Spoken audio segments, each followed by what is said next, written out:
نحمده ونصلي على رسوله الكريم اما بعد فاعوذ بالله من الشيطان الرجيم بسم الله الرحمن الرحيم رب اشرح لي صدري ويسر لي امري واحلل عقدة من لساني يفقهوا قولي۔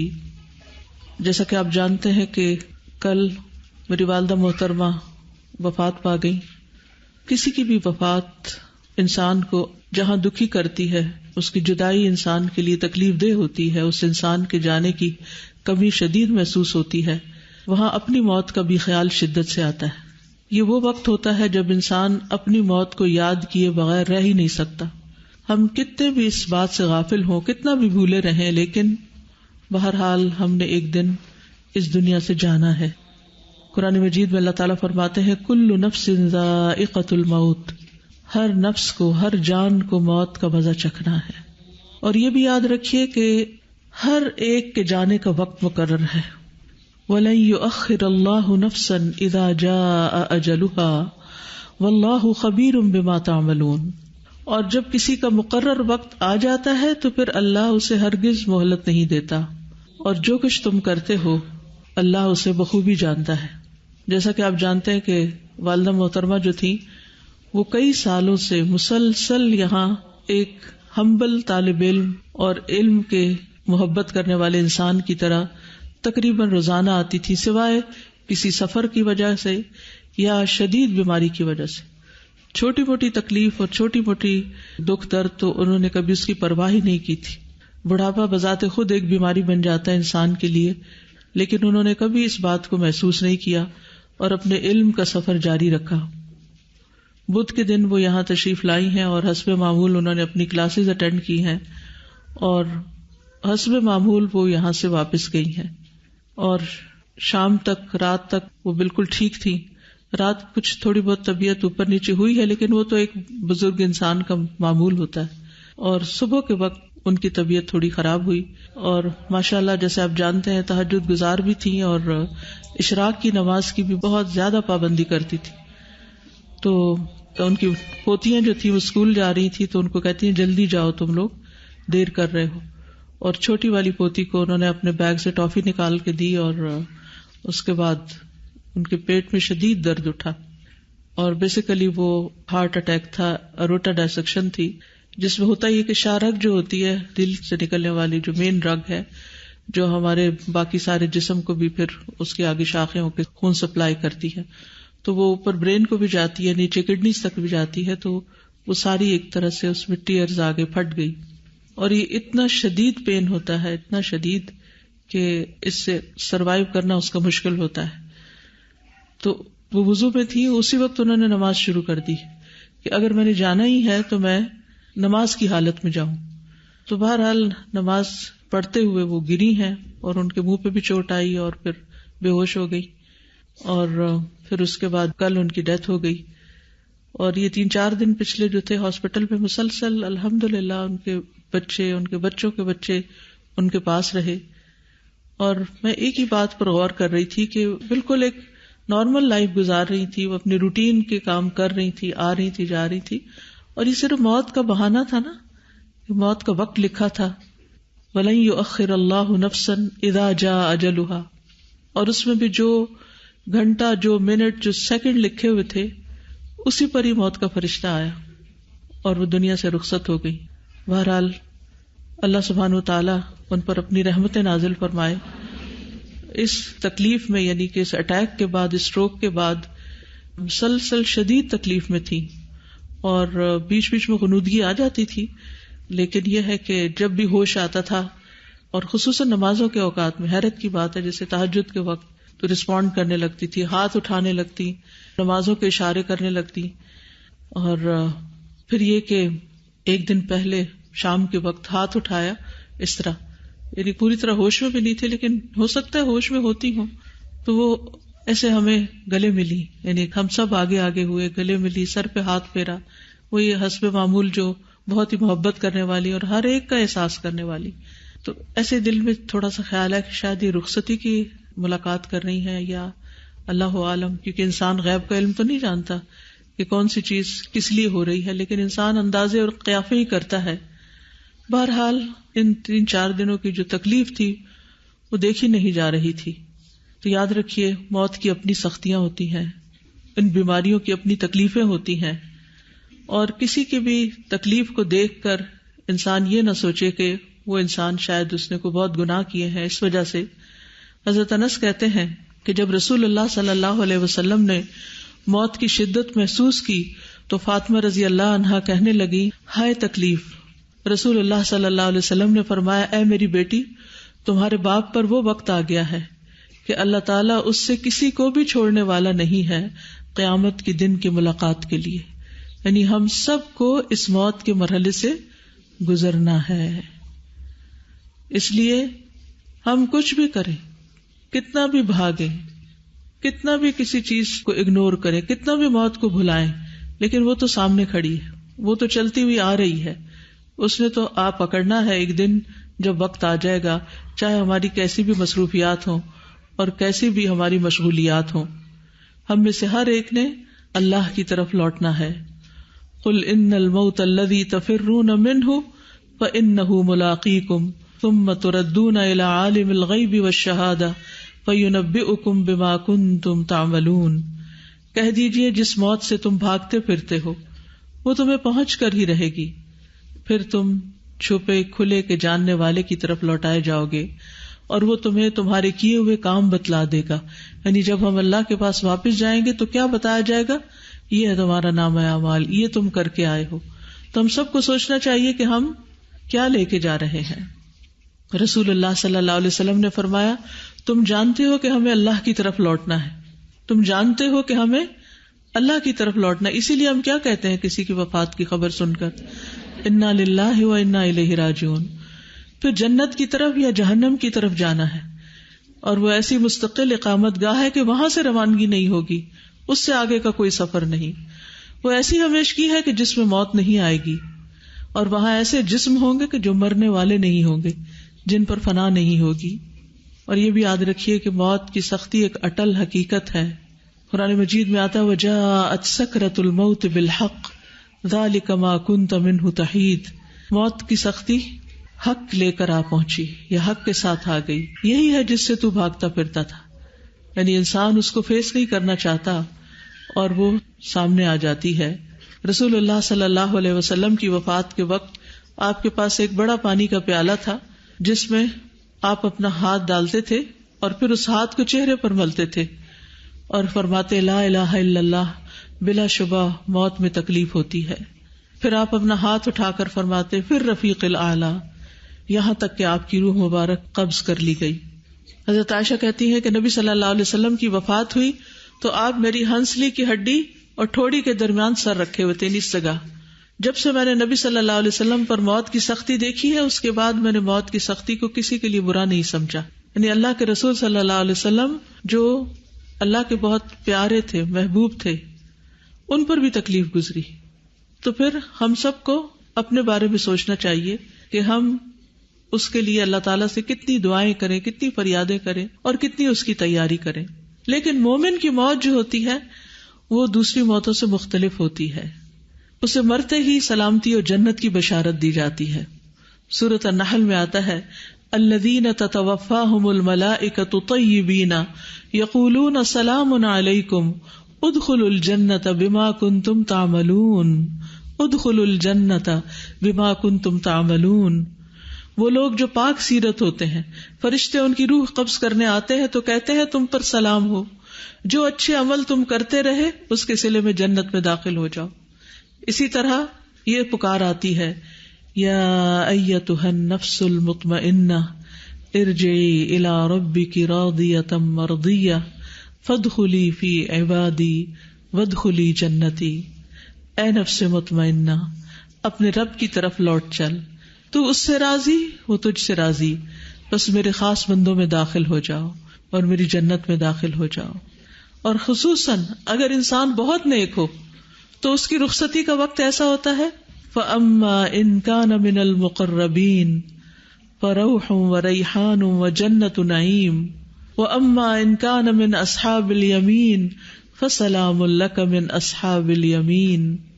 بس اگر وہ مقربین میں سے ہے تو اس کے لیے راحت عمدہ رزق اور نعمت والی جنت ہے، لیکن اگر وہ دائیں ہاتھ والوں میں سے ہوا تو تجھ پر سلام ہو کہ تو دائیں ہاتھ والوں میں سے ہے، یعنی اس کو بھی فرشتے آ کر سلام کرتے ہیں۔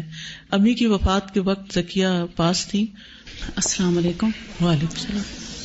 جب امی کی وفات ہوئی تو میں اور میری بیٹی یہ ساتھ ہی بیٹھی، سعودیہ سے آئی تھیں نانی ماں کو ملنے کے لیے، ہم دونوں پاس تھے، اور ڈاکٹر شاہین مفتی بھی جو شفا ہاسپٹل میں ہوتی ہیں، ان کی امی سے بہت محبت تھی، تو ان کا ہاتھ امی کے ہاتھ میں تھا، اور امی اٹھی ہیں، حالانکہ ان کو نیند کے لیے انجیکشن لگاتے تھے تاکہ ان کی تکلیف میں کمی ہو سکے، لیکن ان کی جب آنکھ کھلی ہے تو میں نے پوچھا آپ پانی پئیں گی؟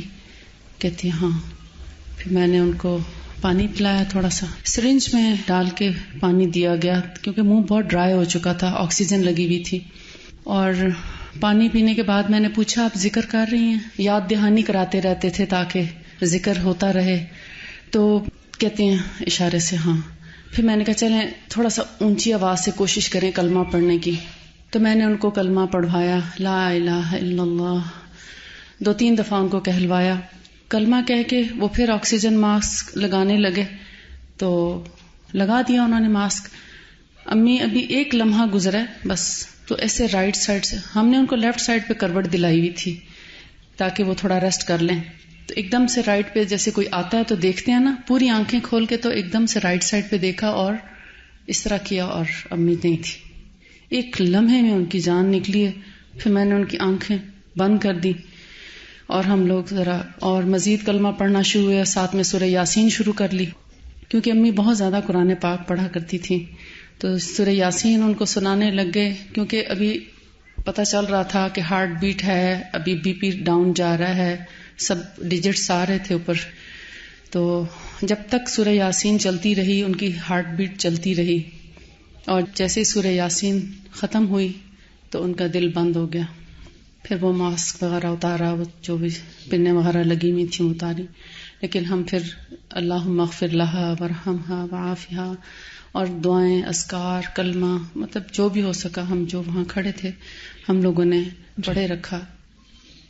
برائے ابن عازب سے روایت ہے کہ نبی صلی اللہ علیہ وسلم نے فرمایا، مومن بندہ جب دنیا سے رخصت ہونے اور آخرت کے جانے کے قریب ہوتا ہے تو اس کی طرف آسمان سے روشن چہروں والے فرشتے آتے ہیں، گویا کہ ان کے چہرے سورج کی طرح ہوں۔ سبحان اللہ، مومن کے پاس کیسے فرشتے آتے ہیں؟ روشن چہروں والے، ان کے پاس جنت کے کفنوں میں سے کفن اور جنت کی حنوت میں سے حنوت ہوتی ہے، یہاں تک کہ وہ اس کی تا حد نگاہ بیٹھ جاتے ہیں، یعنی جہاں تک اس کی نگاہ جاتی ہے وہ بیٹھ جاتے ہیں۔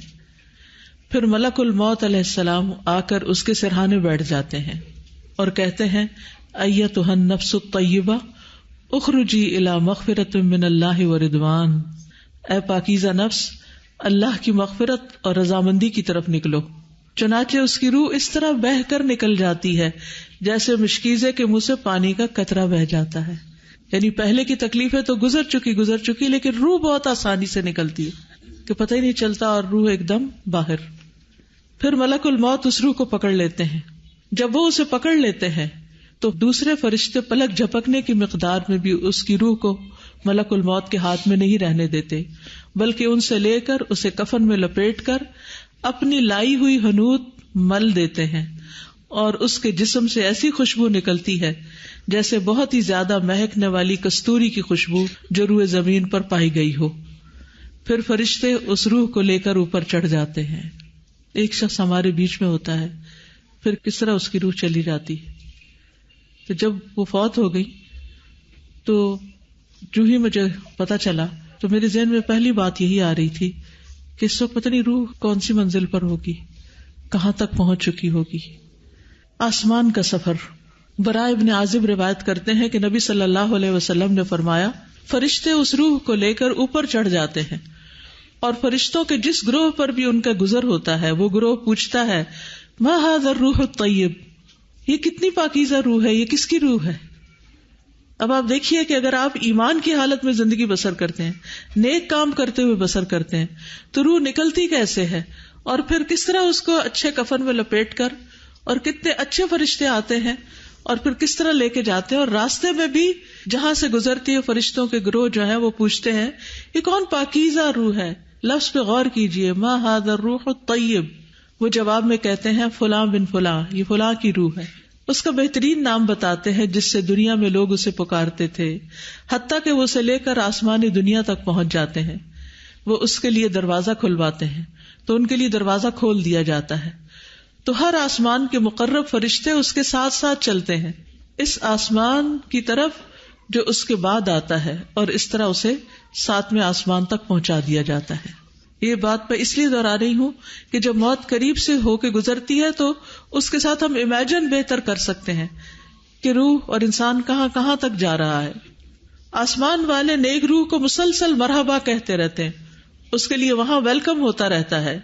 ابو ہریرہ سے مروی ہے کہ نبی صلی اللہ علیہ وسلم نے فرمایا فرشتے مومن کی روح کو آسمان کی طرف چڑھا لے جاتے ہیں, پھر آسمان کا دروازہ کھلتا ہے. پوچھا جاتا ہے یہ کون ہے؟ کہا جاتا ہے فلاں شخص ہے.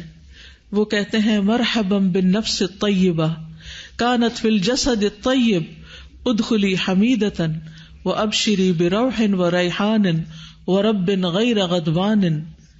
مرحبا پاک نفس کو جو پاک بدن میں تھی, داخل ہو جاؤ اے قابل تعریف, اور خوش ہو جاؤ اللہ کی رحمت اور خوشبو سے, اور اس رب سے جو تجھ پر ناراض نہیں. یہ ہے وہ جملہ جو ہم سب سننا چاہتے ہیں کہ ہمارا رب ہم سے ناراض نہیں. برابر اس سے یہی کہا جاتا ہے یہاں تک کہ روح اس آسمان تک پہنچتی ہے جہاں اللہ عز و جل ہے, اوپر تک چلی جاتی اعلی علیین تک. اور خصوص شہداء کی روحیں تو پھر وہ عرش کے نیچے جو قندیلیں لٹک رہی ہیں اس میں رکھی جاتی ہیں. کتنا خوبصورت ہے یہ سفر, اتنا دور کا سفر. لیکن اگر انسان پاکیزہ زندگی گزارے, اور پھر خاص طور پر یہاں پاکیزہ جسم کی بات کی گئی, طہارت کا اہتمام, صفائی کا اہتمام, نمازوں کا اہتمام. ایک مسلمان جو دن میں 5 دفعہ نماز پڑھتا ہے اس کے لیے پاکیزگی کا کتنا اہتمام کرنا ہوتا ہے. صحیح طور پر استنجا کرے, صحیح طور پر اپنے جسم کو صاف رکھے, وضو صحیح طور پر کرے, نہانے کی ضرورت ہو تو صحیح طور پر نہائے. امی جان کے بارے میں بھی میں اس بات کی گواہی دیتی ہوں کہ انہیں اپنی پاکیزگی کا بہت زیادہ خیال رہتا تھا. چھوٹے چھوٹے بچے تھے, ہم 12 بہن بھائی تھے ماشاءاللہ. آج آپ دیکھیں کسی عورت کے 2 بچے بھی ہوتے تو اٹھا اٹھا کے پھینکتی کہ ہم سے نہیں پالے جاتے. اور اب تو ہم بہت مصروف ہو گئے, نماز روزہ قرآن سب کچھ بھول جاتا ہے. لیکن ہم نے نہیں ان کو کبھی دیکھا کہ کبھی قرآن کا ناغہ کیا ہو یا کبھی نماز چھوڑی ہو. اور اگر بچے پیشاب کرتے تھے تو بار بار ہم دیکھتے تھے کہ وہ واش روم جاتی اور جا کر اپنی ٹانگیں دھو رہی ہیں اور جسم دھو رہی ہیں, کیونکہ اس زمانے میں پیمپرز کا رواج نہیں تھا اور نہ ہی کوئی ایسی فیسلٹیز ہوتی تھی.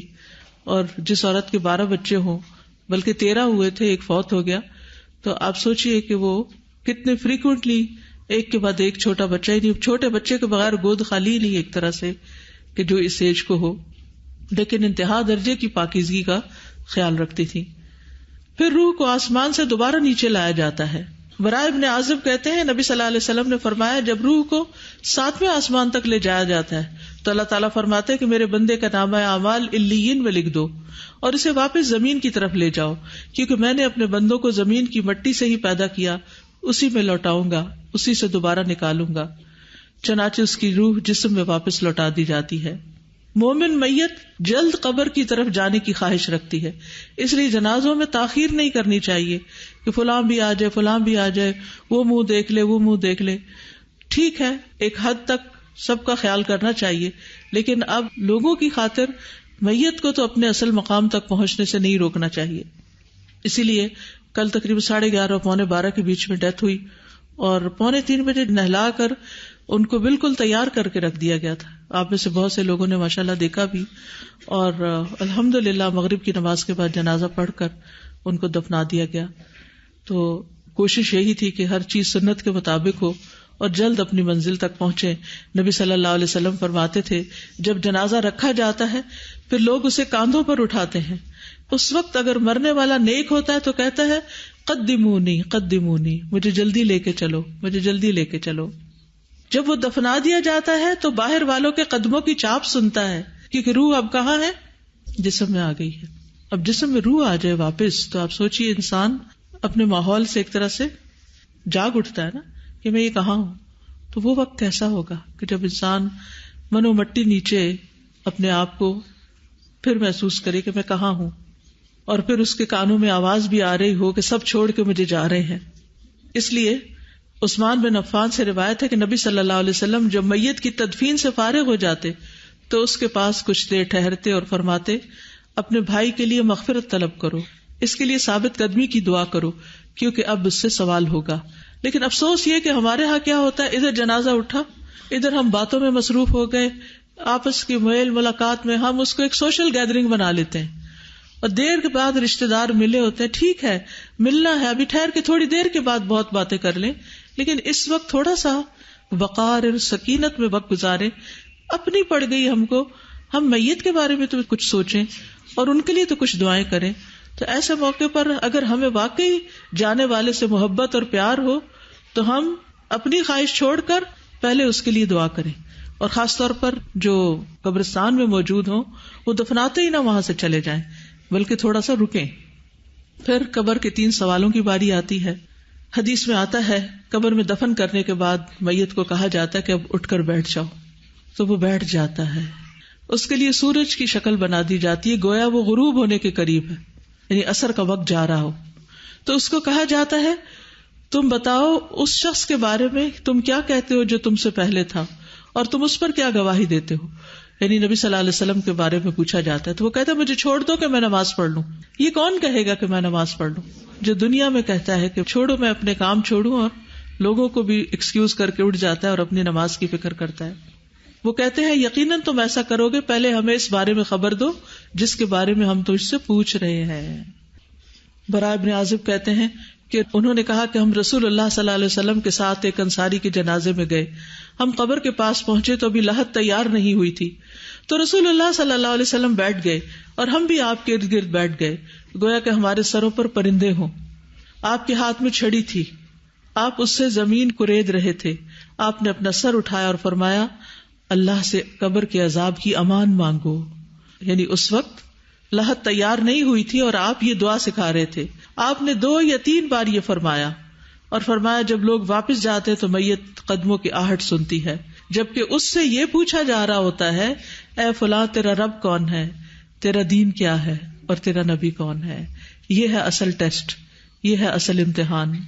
اور پھر جب وہ کہتا ہے دینی الاسلام اور پھر ہوا رسول اللہ اور ربی اللہ، تو پھر وہ پوچھتے ہیں تجھے کیسے علم ہوا؟ وہ کہتا ہے قرأت کتاب اللہ فآمنت بہ وصدقت، میں نے اللہ کی کتاب پڑھی، میں اس پر ایمان لایا اور اس کی تصدیق کی.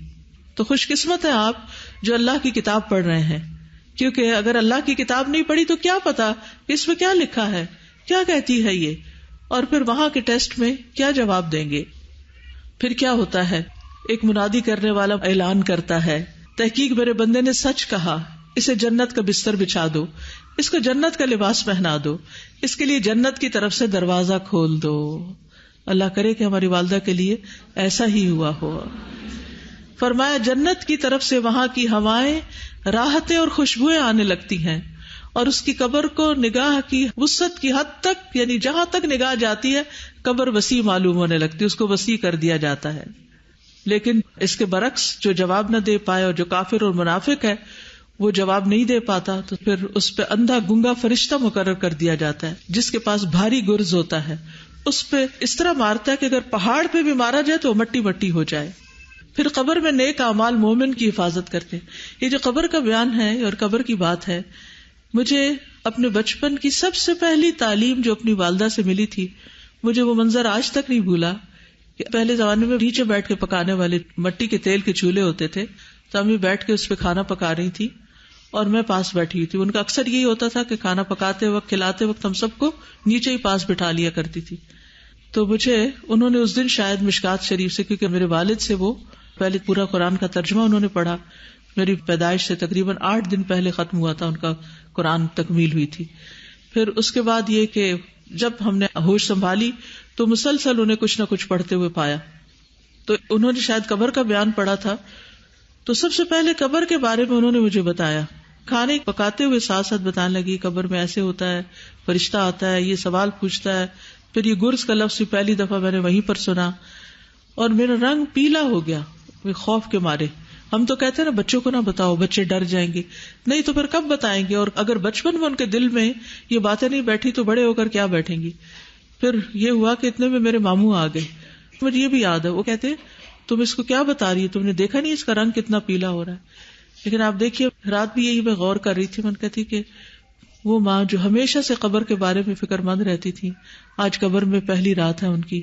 اللہ اس رات کو ان کے لیے دنیا کی ہر رات سے زیادہ پرسکون بنا دے اور ان کے لیے راحت اور آرام. اور دنیا میں ظاہر بزرگوں کو رات کو کئی دفعہ واش روم جانا پڑتا ہے، کئی قسم کی تکلیفیں لاحق ہو جاتی ہیں، نیند نہیں آتی. آپ نے بھی کبھی دیکھا ہوگا کہ کلاس میں ان کو کبھی جھونکا آ جاتا تھا کیونکہ رات کی نیند ان کی پوری نہیں ہوتی تھی. تو وہ یہ نہیں کرتی تھی کہ صبح اٹھ کے پھر وہ آرام کرنے لگ جائے، وہ دوبارہ پھر کلاس میں آ جاتی تھی، سوتے جاگتے.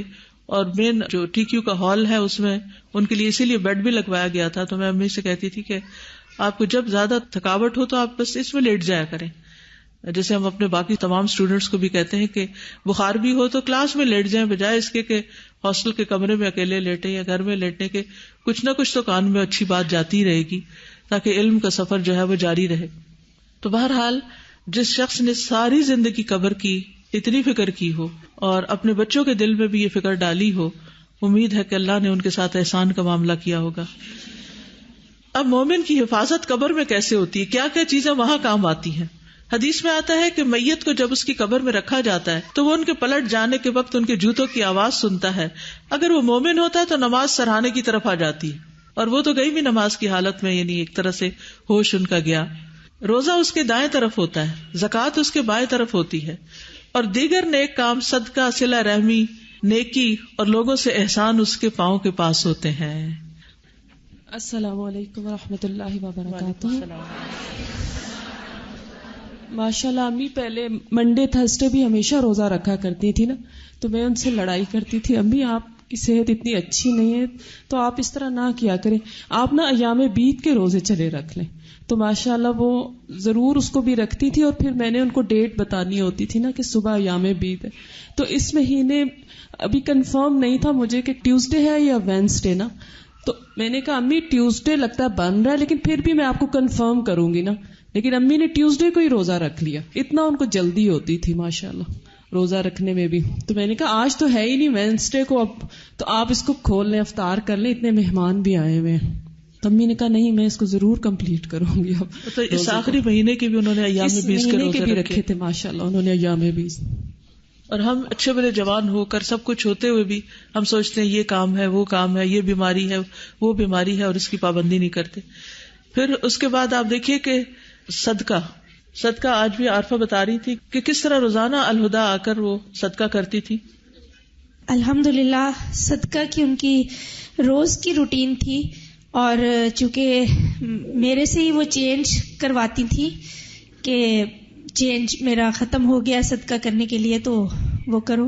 تو میں ان کا پرس دیکھ رہی تھی کھول کے، تو صدقے کے پیسے جو انہوں نے آنے والے دنوں میں کرنا تھا وہ موجود تھے نا، کیونکہ ان کی روٹین تھی اور وہ حدیث کے مطابق صدقہ کرتی تھی، جیسے کہ اتنا اتنا کرنا ہے جو انہوں نے بخاری میں پڑھا تھا. تو میرا ایک بہت ہی زیادہ مجھے خوشی بھی ہوئی اس بات کی کہ الحمدللہ یہ ان کا ایک انتہائی مستقل عمل تھا، اور اللہ تعالیٰ اس پہ انہیں یقیناً بہترین جزا دے گی. روزے کی بھی بات ہوئی ہے تو صرف ایام 20 کے یا منڈے اور تھرسڈے کا روزہ نہیں رکھتی تھیں، ذی الحجہ کے 10 دن کے روزے، محرم کے روزے، یعنی جتنے بھی مسنون روزے ہیں وہ سارے وہ رکھتی تھیں. پچھلے جو 8 مہینے کی ان کی بیک بون کی تکلیف تھی اس کے بعد انہوں نے یعنی وہ روزے کچھ عرصہ بیچ میں چھوڑے، مگر اس بیماری کے بعد بھی جو رمضان آیا اور ہم سب نے امی سے بولا کہ آپ اتنی سخت بیماری کے بعد اٹھی ہیں تو اب جو ہے پلیز آپ روزوں کی تھوڑی سی پرہیز کر لیں. اور یہ بھی شیڈیول بتایا کہ 2 رکھیں، 1 رکھیں، 1 چھوڑ دیں، 1 رکھیں، اس طرح کریں. لیکن امی نے رمضان المبارک کے کوئی روزے نہیں چھوڑے تھے الحمدللہ.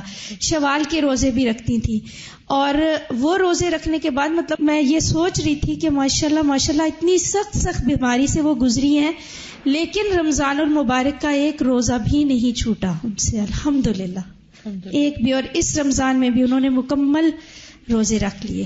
اللہ کا بہت احسان ہے الحمدللہ. صلہ رحمی کون بتائے گا آپ میں سے صلہ رحمی کے بارے میں کہ رشتہ داروں کا کتنا خیال رکھتی تھی؟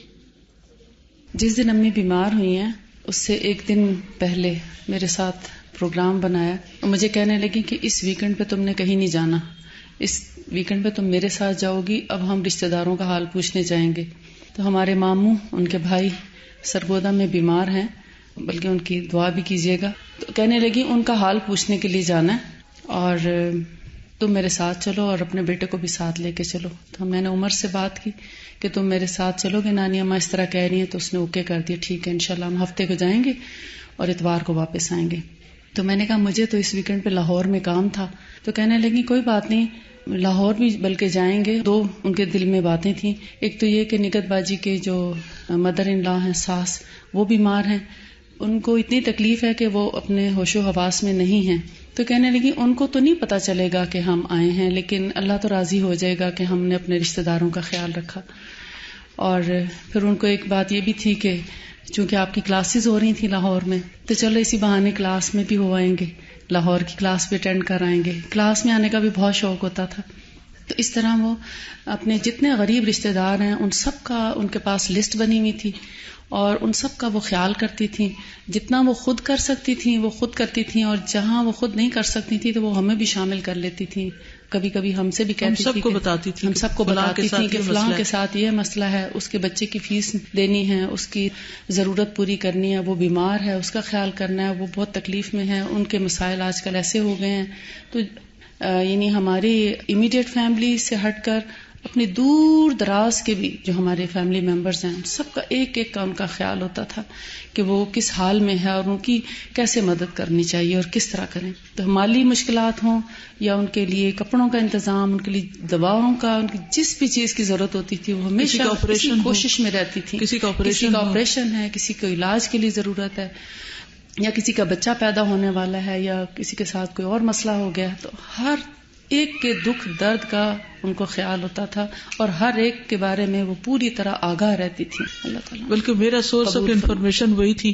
میں جب ادھر ادھر سفر پر ہوتی تھی تو میں جس وقت بھی کال کرتی ساروں کا A to Z سب کا حال پوچھتی، فلاں کیسے، کیونکہ مجھے پتا ہوتا تھا ان کے پاس سب کی انفارمیشن۔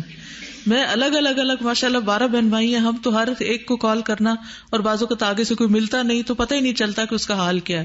تو امی سے پوچھ کے تسلی ہو جاتی تھی کہ سب کی خبر مل گئی، تو ایک سکون آ جاتا تھا کہ سب ٹھیک ہے، یا اگر کوئی مسئلہ مسائل ہے تو اس کے لیے کوئی کوشش یا دعا یا جو بھی کرنی ہے۔ اور پھر نماز، تو نماز میں صرف فرض نمازیں نہیں بلکہ فوزی شاید بتا رہی تھی کہ جمعہ وہ ان کے ساتھ پڑھا کرتی تھی۔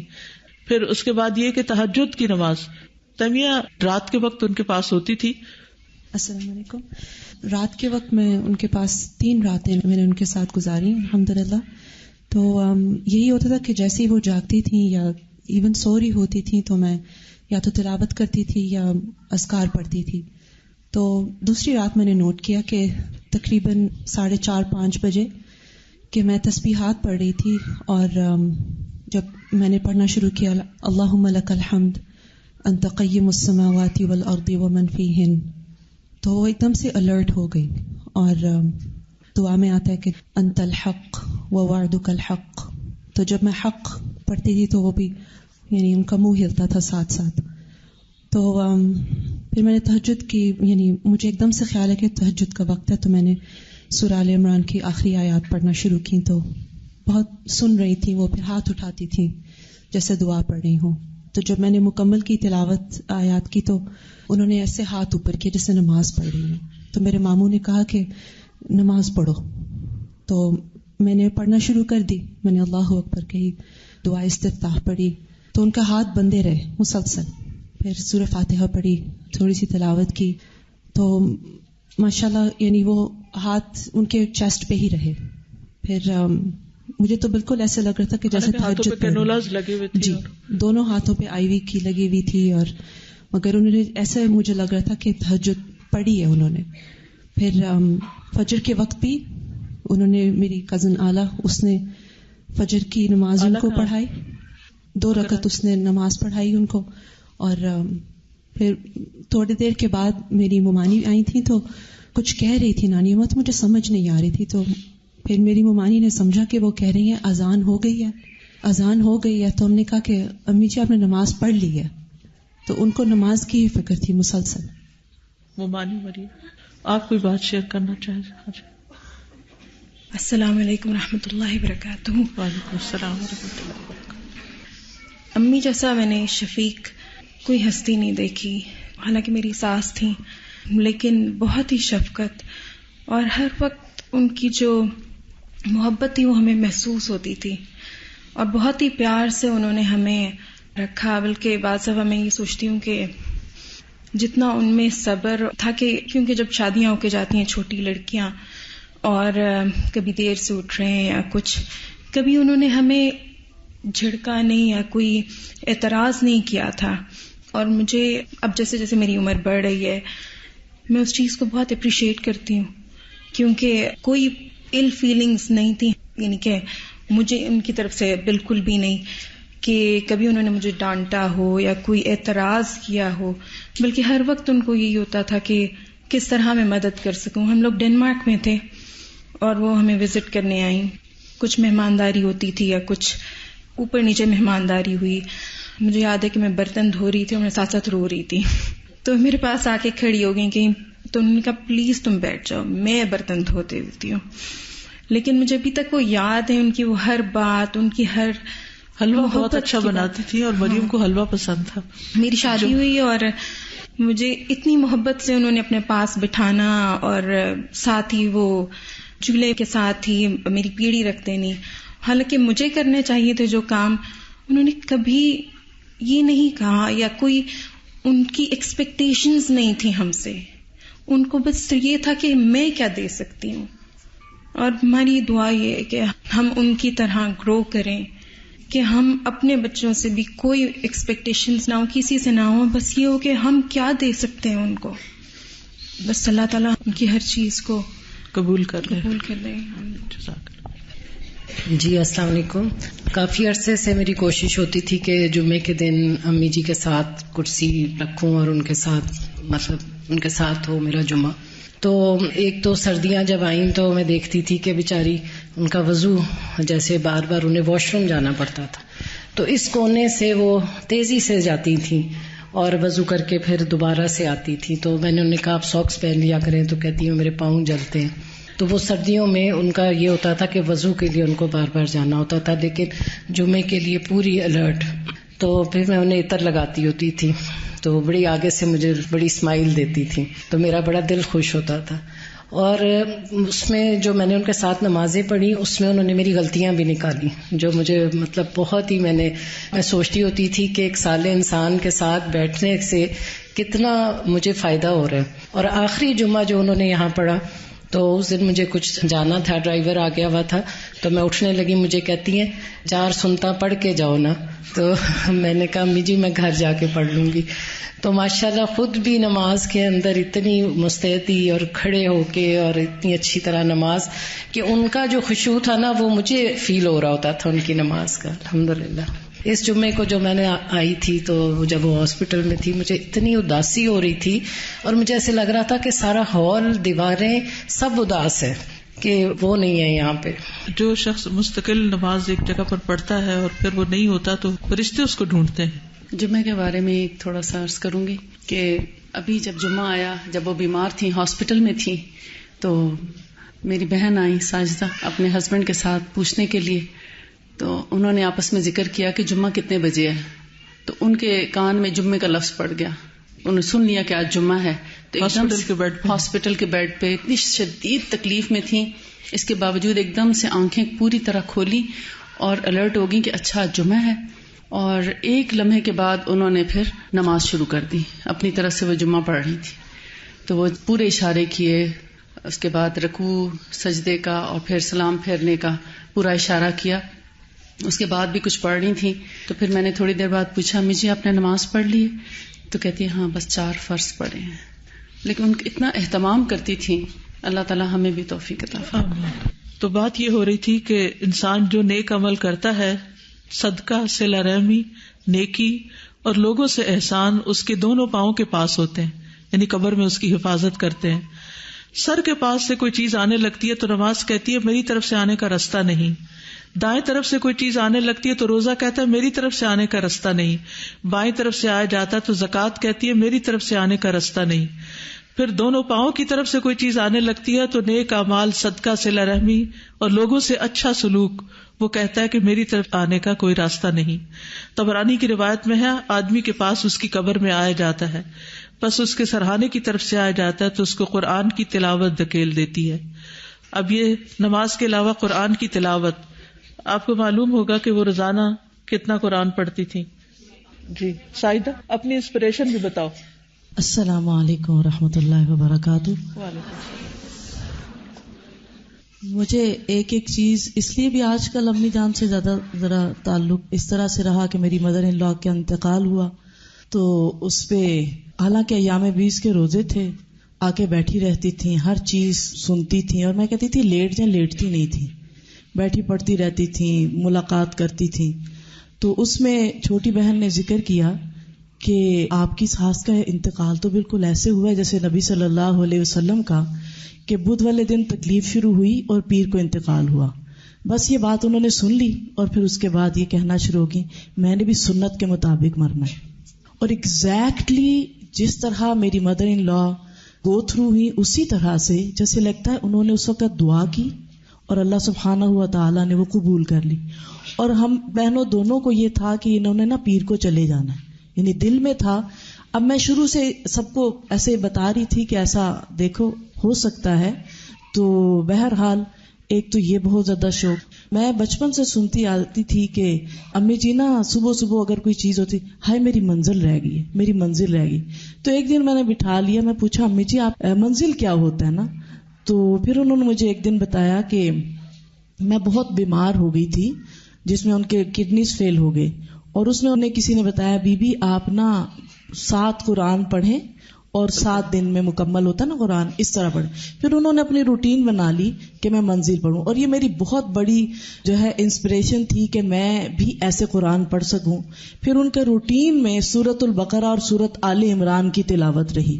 پھر جب وہ بیمار ہوئی، ابھی جب کمر کی بہت تکلیف ہوئی تو سورۃ البقرہ انہوں نے کبھی نہیں چھوڑی.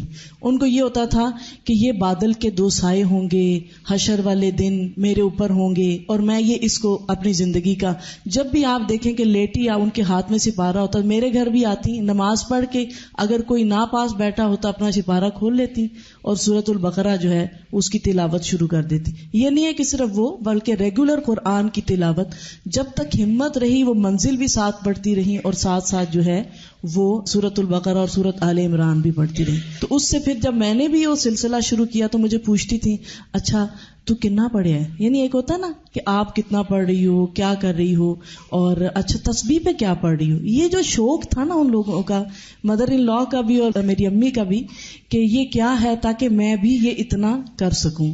تو اللہ تعالیٰ ان کی اس چیز کو، میں ان کے پاس ہاسپٹل میں بیٹھی قرآن پڑھتے ہوئے اللہ تعالیٰ سے یہ دعا کر رہی ہوتی تھی یا رب العالمین یہ میں نے اپنی ماں سے یہ چیز انسپریشن لی ہے کہ کثرت سے تلاوت کرنا آپ قبول کریں اور اس کا اجر ان تک ضرور پہنچائیں کہ میں نے جہاں سے لی ہے وہ اللہ تعالیٰ ان کے لیے آسانیاں فرمائیں.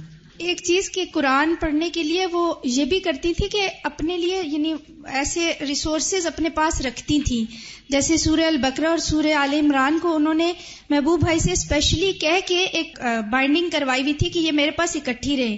اور وہ ابھی پچھلے ہفتے میں میرے ساتھ گاڑی پہ آتے ہوئے مجھ سے کہتی ہیں کہ اے نا کافی ہوں نا یعنی یہ تھوڑی خراب ہو گئی ہے، تھوڑا یعنی اس کا پرانا لگتا ہے. میں کئی جگہوں پہ ساتھ لے جاتی ہوں تو میں محبوب نو کہنا ہے کہ ذرا میں دوبارہ کروا دے نا. تو میں نے ایک دم سے کہا، میں نے کہا امی یہ والی جو ہے نا یہ مجھے دے دیجیے گا نا. تو کہتی ہیں اچھا تیرا دل کرتا ہے پڑھن تے؟ میں نے کہا جی انشاءاللہ تعالی کوشش کریں گے کہ ہم بھی یہ عمل کر سکیں. تو یہ ایک ہوتی ہے کہ وہ ہر وقت یعنی وہ چیزیں انہیں اپنی رینیو کرنے کی بھی تمنا رہتی تھی کہ جو وہ عمل کیا کرتی تھی. اچھا ان کے نا دراز میں نے بنائے ہوئے تھے کہ اس میں کتابیں رکھ کے جائے، بخاری، فقہ القلوب، بھاری کتابیں. تو وہ کہتی تھی آپ اتنا بھاری بیگ اٹھا کے لے جاتی ہیں تو کچھ کتابیں ادھر ہی چھوڑ دیا کریں. نوٹس کی کاپیاں پڑی ہوئی تھی، لکھے ہوئے بھری ہوئی. اور قرآنی اور مسنون دعاؤں کی کتاب میں نے دیکھی تو وہ پرانی ہو چکی. میں نے کہا یا اللہ یہ اتنی پڑھی گئی ہے. یعنی کبھی میں نے کسی کی کتاب اس طرح پرانی نہیں دیکھی کہ وہ پڑھ کے پرانی ہو گئی ہو. تو تیمیہ کہتی کہ جب میں رات کو وہ اذکار پڑھتی تھی، ان کی یہ دعائیں پڑھتی تھی تو وہ ایک طرح سے رسپونڈ کرتی تھی، یعنی کہ ان کو سمجھ آ رہی ہوتی تھی کہ کیا پڑھا جا رہا ہے. یعنی اگر انسان کو دعا پڑھنے کی عادت اور میننگ بھی پتا ہو تو ہی انسان ان کو پڑھ سکتا ہے. نکھت آپ بھی کچھ کہیں. السلام علیکم ورحمۃ اللہ وبرکاتہ. وعلیکم السلام. امی کی بہت ساری باتیں تو الحمدللہ آپ کو پتہ چلی. میں ایک ایسے پہلو کی طرف ضرور توجہ دلانا چاہتی ہوں کہ کس طرح سے وہ شوق اور رغبت دلاتی تھیں مستقل علم حاصل کرنے کے لیے، مستقل کام کرنے کے لیے، اور کس طرح سے اپنے کام پر جو مان ہوتا ہے نا انسان کو، ڈبوتا تو وہی مان ہے نا انسان کو، تو امی اس مان کو ختم کرنے کے لیے کیسے کام کرتی تھیں. میں بہت چھوٹی تھی تو مجھے کہتی تھیں کہ جب آپ پیدا ہونے والی تھیں تو کوئی صاحب آئے تھے ہمارے پاس اور انہوں نے کہا تھا کہ آپ کی یہ بیٹی جو ہے وہ بہت زیادہ لکھنے پڑھنے کا کام بہت کرے گی. تو مجھے اس وقت سمجھ نہیں آتی تھی کہ اچھا سارے ہی لکھتے پڑھتے ہیں تو میں نے کون سا کوئی الگ لکھ پڑھ لینا ہے. اچھا ہم لوگ آپس میں بھی جب کام کرتے تھے تو میں جب ابتدا میں باجی آپ اور میں ہمارا تختیاں لکھنے کا مقابلہ ہوتا تھا تو اس وقت مجھے لگتا تھا شاید یعنی کہ یہی لکھنے پڑھنے کا کام ہوگا. تو ہم خوب تختیاں لکھنا شروع ہو گئے اور خوب اچھی طرح اپنی لکھائی کو بہتر بنانے کے لیے ہم نے کام کیا. تو مجھے لگا کہ شاید یعنی یہی کام ہے. لیکن جب میں بڑی ہوئی تو وہ مجھے کبھی یہ میسج دینے سے نہیں رکتی تھی کہ دیکھو میں نے تو یہ سنا تھا کہ تم نے کافی پڑھنے لکھنے کا کام کرنا ہے. تو یعنی وہ انتظار میں انہوں نے مجھے لگا دیا کہ اچھا وہ کون سا وقت ہوگا کہ آپ کچھ ایسا کام کرو. ریلی مجھے امی کی یہ بات اتنی یاد رہتی تھی کہ میں نے امی کی بات کی وجہ سے اپنی چیزوں کو نوٹ ڈاؤن کرنا شروع کر دیا. لکھتی تھی ایک یہ بات تھی. پھر میں ایسے لوگوں کے پاس خاص طور پر جاتی تھی جو لوگ زیادہ لکھنے کی یعنی انہیں مہارت بھی تھی اور بہت جن کا زندگیوں پر اثر بھی تھا. بنت الاسلام کے پاس میں گئی ملنے کے لیے اور امی کی وجہ سے کہ امی مجھے موٹیویٹ کرتی تھی. بنت الاسلام کے پاس میں گئی تو میں نے ان سے پوچھا کہ اچھا آپ یہ بتائیے کہ آپ نے اتنی پیاری کتابیں لکھی ہیں، ہم انہیں پڑھ کر اتنا زیادہ اچھا ہم پر اثر ہوتا ہے، زندگی بے بندگی شرمندگی اور اسی طرح زبان کی حفاظت اور بہت ساری پیاری پیاری کتابیں. اچھی بہت لگتی تھی، سادگی بہت تھی ان کے طرز بیان میں اور لکھنے میں. لاہور کالج یونیورسٹی ہے جو اس کی ہیڈ آف دی ڈپارٹمنٹ تھی. میں لاہور کالج یونیورسٹی میں بھی ان کے پاس ملنے کے لیے گئی. ایک دفعہ ایسا ہوا میں ان کے گھر ان کے ملنے کے لیے گئی تو مجھے کہتی ہیں کہ بہت شوق ہے، دل چاہتا ہے. تو میں آپ کو بتاتی ہوں کہ پھر اس کا طریقہ کیا ہے. میں یوں کرتی ہوں کہ میں نے جو کام بھی کرنا ہوتا، میں کھانا بناؤں کچھ کروں تو میں نے ایک چھوٹا سا کلپ بورڈ رکھا ہوا ہے اپنے پاس. تو میں اس کے اوپر جو میرے ذہن میں بات آتی ہے نا میں اس کے اوپر لکھ لیتی ہوں. باجی آپ کو بھی یاد ہوگا ہم نے بچپن میں وہ ٹیبل کیلنڈرز بنائے ہوتے تھے اور ہم جو بات بھی پڑھتے تھے ایک تو ابا جی ہمیں کہتے تھے کہ ڈائری ضرور لکھیں، اور اس کی وجہ سے بھی اور ٹیبل کیلنڈرز کی وجہ سے ہم یعنی اہم باتیں ضرور نوٹ کر لیتے تھے. اور پھر جب میں ان کے پاس گئی میں نے یہ سنا کہ یعنی آسانی تو اسی میں ہے کہ آپ کو جو بات ذہن میں آتی ہے اس کو نوٹ کر لو. تو میں نے بھی اسی طرح سے کلپ بورڈ بنا لیا اور کلپ بورڈ نے مجھے بہت ہیلپ کیا. ریلی کوئی جگہ ایسی نہیں ہوتی جہاں کلپ بورڈ میرے پاس موجود نہ ہو. اب بھی میری گاڑی میں کلپ بورڈ پڑا ہوا ہے تو مجھے فائزہ آتے ہوئے کہتی ہیں نانی جان اتنی بیمار ہے کلپ بورڈ کس وجہ سے لے کے جا رہی ہیں نا کہ آپ ادھر جا کے تو بیمار کی تیمارداری کریں گی، کلپ بورڈ پہ کچھ لکھیں گی. میں نے کہا اگر وہ نہ ہو تو مجھے ذرا میرا دل گھبراتا ہے. یعنی بڑوں کو دیکھ کے پھر انسان کو کتنا زیادہ فائدہ ہوتا ہے. تو مجھے ہر دفعہ وہ پوچھتی تھی اچھا یہ بتاؤ اب کیا لکھا ہے، آج کل کیا لکھ رہی ہو، کیا کام کر رہی ہو. تو مجھے یہ ضرور کہتی تھی کہ بندے کو جو کام کرے اس پہ فخر کبھی نہیں کرنا چاہیے. مجھے یہ بات ان کی بہت زیادہ اپیل کرتی ہے کہ وہ جیسے غبارے میں پن مار کے ہوا نکالتے ہیں نا، ہوا بھی ساتھ ہی نکال دیتی تھی. یہ تو موٹیویٹ بھی دونوں کا کام کبھی کسی چیز پہ پھولنے دیا ہی نہیں کہ جی. اور کل بھی مجھے یاد آ رہا تھا اور آج بھی یاد آ رہا ہے میں اور باجی جب اکٹھے ہوتے تھے تو ہم کبھی کبھی کرامن کاتبین بنتے تھے اور یعنی جو بات ہوتی تھی ہم جو فرد گھر میں کچھ بول رہا ہوتا تھا اس کی باتیں بیٹھ کے لکھتے رہتے تھے. اس قدر سب بچے بہت پریشان ہوتے تھے کیونکہ ابا جی کہتے تھے ڈائری لکھے اور شام کو ہمیں یعنی دکھاؤ کیا لکھا ہے نا. سارے بچوں کی ساری باتیں کھل جانے کا خدشہ ہوتا تھا تو اس وجہ سے, لیکن یہ کہ اس ڈائری لکھنے نے بھی بہت زیادہ ہیلپ کیا الحمدللہ. اللہ تعالیٰ انہیں اپنے جوار رحمت میں جگہ دے اور اللہ تعالیٰ ان کے ساتھ حسن معاملہ کرے. کل جب ہم انہیں غسل دے رہے تھے تو مجھے سب سے زیادہ شوق اس بات کا تھا کہ اللہ تعالیٰ ان کا نیا سفر انہیں مبارک کرے. تو ہم نئے سفر کے لیے تیار کر رہے تو مجھے بار بار یہی بات یاد آتی تھی کہ اچھا میں جب چھوٹی تھی تو کس طرح سارے بہن بھائیوں کو ہم نے, آپ کو باجی یاد ہوگا, رات میں امی ہمیں نہلانا شروع کرتی تھی اور ہم بہت سارے بہن بھائی تھے, تو یعنی ایک کو نہلا کے بستر میں, دوسرا نہلایا بستر میں, تیسرا نہلایا بستر, اور مستقل یعنی ہم سب کی باریاں لگی ہوئی ہوتی تھیں. اور جب ہم بڑے ہو گئے پھر ہماری باریاں لگ گئیں کہ ہم نہلوائیں. ہاں بالکل الحمدللہ. اور یعنی صفائی کا بہت زیادہ خیال رکھتی تھی. اور میرے بال زیادہ گھنے تھے بچپن میں, تو مجھے کہتی تھی میں نے تمہارے بال کاٹ دینے, نیچے سے کاٹوں گی بال کے, تم نے بال جو ہے نا بہت زیادہ سیدھے کر کے رکھو, اور الجھے ہوئے بالوں کو پسند نہیں کرتی تھی. تو کل مجھے غسل کرواتے ہوئے یہی ہو رہا تھا, جب میں مسلسل زکیہ بھی میرے ساتھ تھی, ساجدہ, ساری بہنیں ماشاءاللہ, بھانجیاں بھی لگی ہوئی تھی, تو میں سب کو کہہ رہی تھی ایک باؤل یعنی پانی کا ہی ڈال دو کہ یہ تمہارے لیے بہت بڑا اجر ہے. لیکن میرے ذہن میں وہ یعنی میں ان کا بہت ریگارڈ کرتی تھی, لیکن مجھے وہ بالکل ایک چھوٹا بیبی لگی نا, جیسے بیبی کو نہلاتے ہیں. تو غسل دیا تو مجھے یہی بار بار ذہن میں آ رہا تھا کہ ابھی جب کرامن کاتبین انہیں اٹھائیں گے, ان کا اگلا سفر یعنی شروع ہو گیا, وہاں پر جب ملاقات ہوگی کوئی ایسی چیز نہ رہ جائے جسم پر, کوئی ایسا سلسلہ نہ ہو. اللہ کا شکر ہے 4 دن. اور غسل سے مجھے یاد ہے کہ میں نصرت عباسی کی خاص طور پر اور کوثر کی بہت زیادہ مشکور ہوں کہ انہوں نے بہت ہی اچھے طریقے سے غسل دیا. جی الحمدللہ. اور تو میں نصرت سے بھی کہوں گی کہ تھوڑی سی بات غسل کے حوالے سے کر لیں. تو بس یہی کہ جب چوٹیاں بھی کی تھی نا ان کی, تب بھی مجھے بہت اچھا لگا کہ وہ بچپن میں جس طرح بال بناتی تھی, جیسے نہلاتی تھی. ماں باپ کا انسان حق ادا نہیں کر سکتا. اور مجھے بار بار رسول اللہ کی یہ بات یاد آتی تھی, ایک رات کا بدلہ بھی نہیں ہے جس نے اپنے کندھوں پہ اپنی ماں کو اٹھا کے حج کروایا تھا. اور واقعی ہم ان کی ایک رات کا بدل بھی نہیں دے سکتے, ایک کام کا بدل بھی نہیں دے سکتے. اللہ تعالیٰ ان کی مغفرت فرمائے اور ہمیں ان کے لیے صدقہ جاریہ بنائے. السلام علیکم ورحمۃ اللہ. السلام علیکم ورحمۃ اللہ وبرکاتہ. وعلیکم السلام ورحمۃ اللہ وبرکاتہ. جیسے بتایا نا نکت باجی نے, بالکل لگ رہا تھا کہ چھوٹا بیبی کو ہم نہلا رہے ہیں. اسی طرح فلفی اور اتنی آسانی سے غسل ہوا. کتنے ایک میں نے غسل دیے, میں نے اپنی زندگی میں اتنا آسان غسل کوئی نہیں دیکھا کہ جتنا آسانی سے ان کو غسل دیا. اور جیسے بتا رہی ہے نا کہ بال ان کو الجھے ہوئے نہیں پسند تھے, تو ان کی 3 چوٹیاں اتنی آسانی سے بن گئی. حالانکہ پچھلے 5 دن سے وہ بیمار بھی تھی, اتنی آسانی سے چوٹیاں بنی اور وہ ہم نے پیچھے ڈال دی. اور چہرہ بھی وہ کہتے ہیں نا نیو بورن بیبی کی طرح ہاتھ لگاؤ تو یوں ہی لگ رہا تھا ہمیں کہ کوئی نیو بورن بیبی ہے. وہ تو بہت پیار کرتی تھی سب سے, اور وہ میرے ساتھ مری بھی گئی تھی.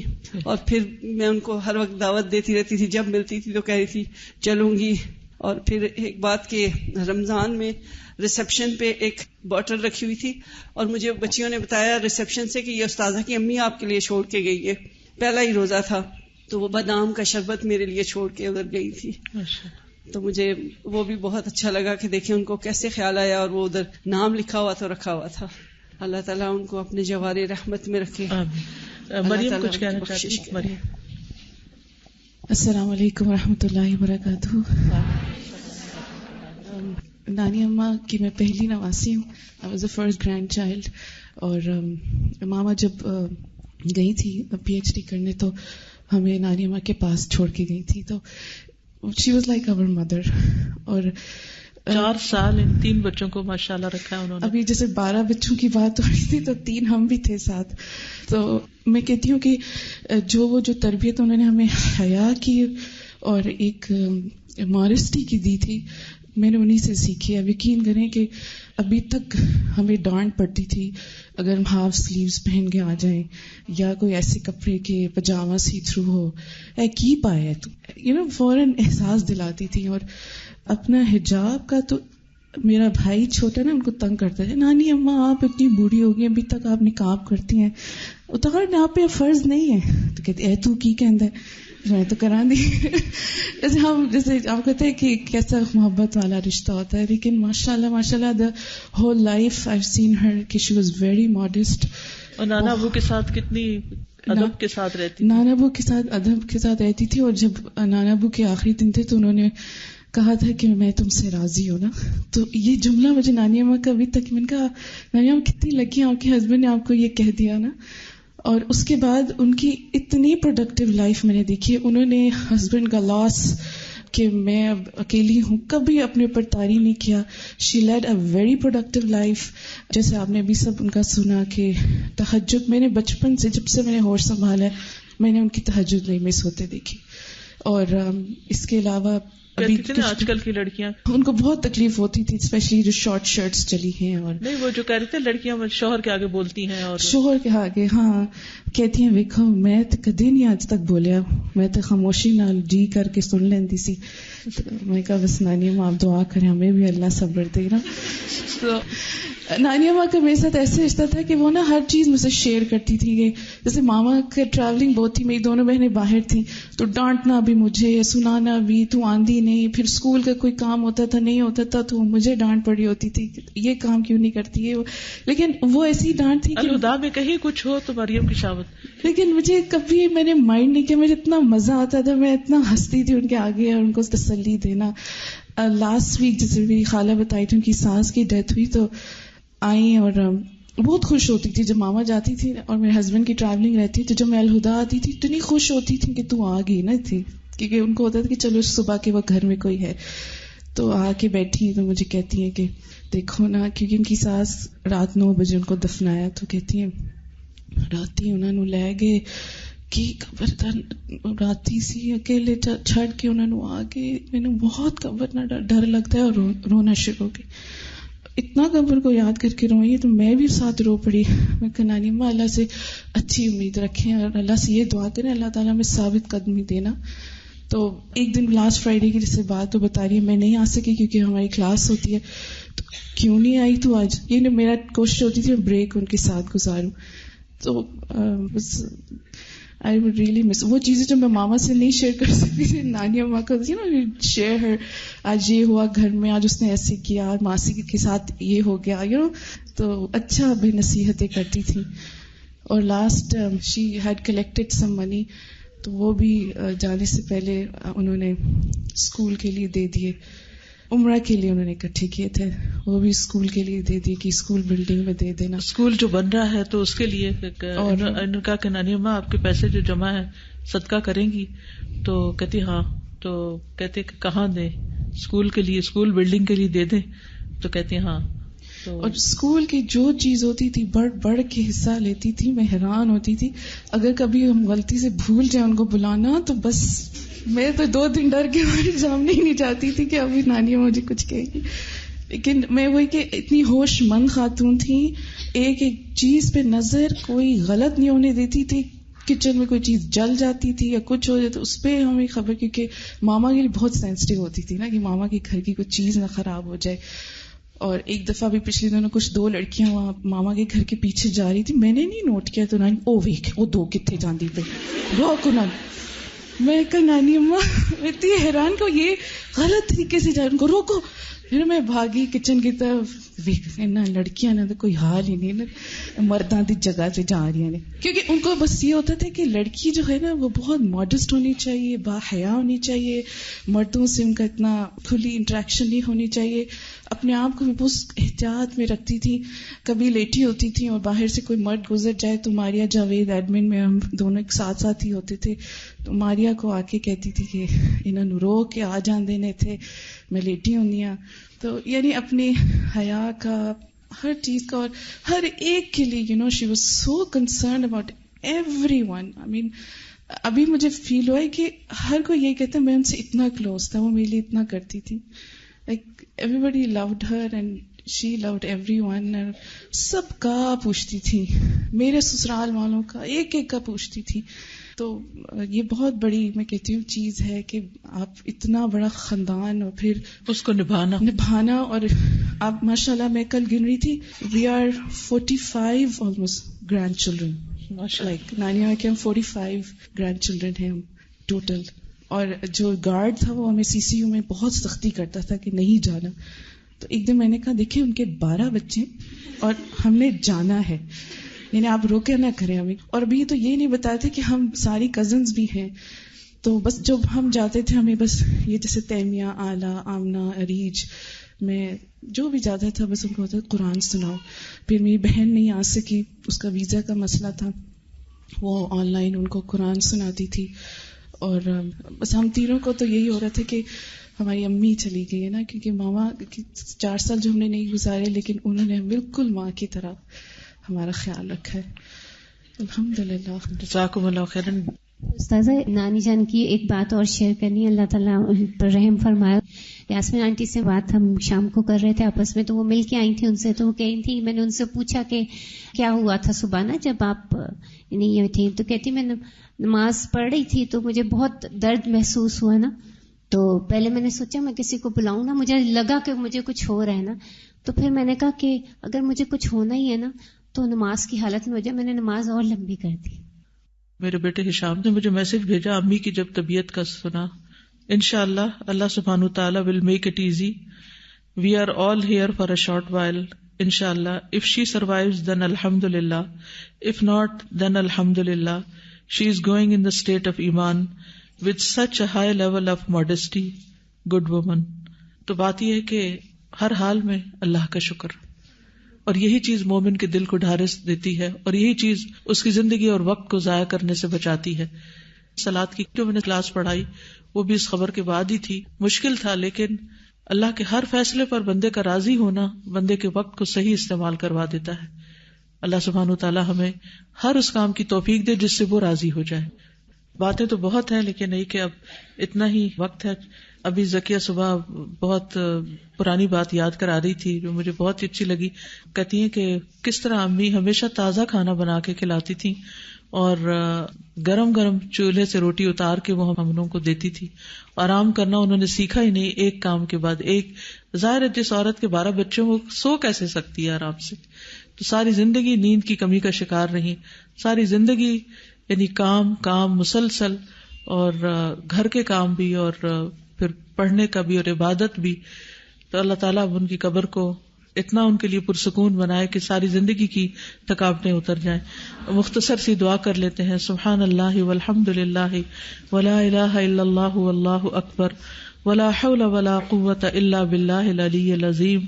اللہم صلی علی محمد وعلی آل محمد کما صلیت علی ابراہیم وعلی آل ابراہیم انک حمید مجید.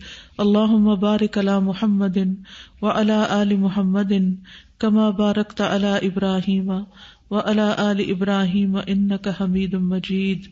اللہم اغفر لها اللہم اغفر لها اللہم اغفر لها وارحمها وارحمها وارحمها وعافها وعافها وعافها واعف عنها واعف عنها واعف عنها واکرم نزلها ووسع مدخلها واغسلها بالماء والثلج والبرد ونقها من الخطايا كما ينقى الثوب الأبيض من الدنس. اللهم أبدلها دارا خيرا من دارها وأهلا خيرا من أهلها وزوجا خيرا من زوجها. اللهم أدخلها الجنة وأعيذها من عذاب القبر ومن عذاب النار. اللهم أدخلها الجنة وأعيذها من عذاب القبر ومن عذاب النار. اللهم أدخلها الجنة وأعيذها من عذاب القبر ومن عذاب النار. وأعذها من عذاب القبر ومن عذاب النار. وأعذها من عذاب القبر ومن عذاب النار. ربنا تقبل منا إنك أنت السميع العليم وتب علينا إنك أنت التواب الرحيم.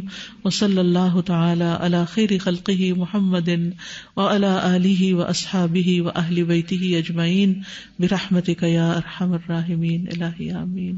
اس دعا میں جو آتا ہے نا وزوجا خیرا من زوجها، اس کا یہ مطلب نہیں کہ اگر ان کا کوئی پہلا شوہر ہے تو اس کی بجائے کوئی اور شوہر ان کو وہاں دے دیں.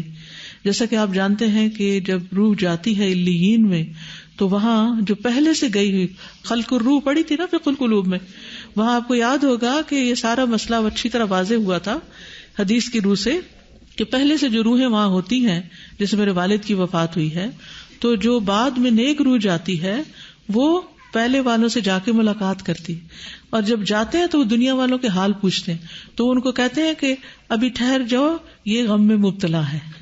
یعنی جو جانے والی روح ہوتی ہے، فوت ہوتی ہے، وہ بھی غم میں مبتلا ہوتی ہے، کیونکہ وہ پیچھے بھی تو دنیا چھوڑ کے آئی ہوتی ہے نا، اپنے پیاروں کو چھوڑ کے آئی ہوتی ہے، اور ایک نئی دنیا میں. تو کسی بھی نئی جگہ پر آپ داخل ہوتے ہیں، آپ الہدا میں ہی پہلی دفعہ آئے ہوں گے تو آپ کو ایک عجیب سی جھجک آئی ہوگی. کلاس میں پہلی دفعہ کچھ لوگ آج آئے ہوں گے تو ان کو ایک جھجک سی آئی ہوگی کہ ہم یہ کہاں آ گئے ہیں. تو یہ قدرتی سی فیلنگ ہوتی ہے کہ جب ایسی جگہ پر جاتا ہے انسان، اور وہ تو دنیا ہی کچھ اور ہے، کہاں تک روحیں جاتی ہیں اور کتنی تیزی سے وہ فاصلے طے ہوتے ہیں. اللہ اکبر. یعنی انسان سوچتا ہے تو دل کو کچھ ہونے لگتا ہے. اتنی ریئل دنیا ہے وہ، اس دنیا سے بھی بڑھ کے ریئل دنیا ہے. تو وہ پھر ان کا استقبال کرتے ہیں نیک روحوں کا. تو پھر یہ جو آتا ہے نا زوجن خیرا من زوجہا، اس کا مطلب یہ ہے کہ وہ جس حال میں وہ زوج پہلے گیا تھا، تو وہ اس سے بھی بہتر حال میں ان کو ملے. ٹھیک ہے. جزاکم اللہ خیرن، بارک اللہ فیکم. اللہ تعالیٰ آپ سب کو، ہم سب کو اپنی رحمتوں سے ڈھانپ لے، عافیتوں میں رکھے، اور ہم سب کی بھی زندگی بہترین طریقے سے گزرے. ربنا تقبل منا. السلام علیکم ورحمۃ اللہ وبرکاتہ.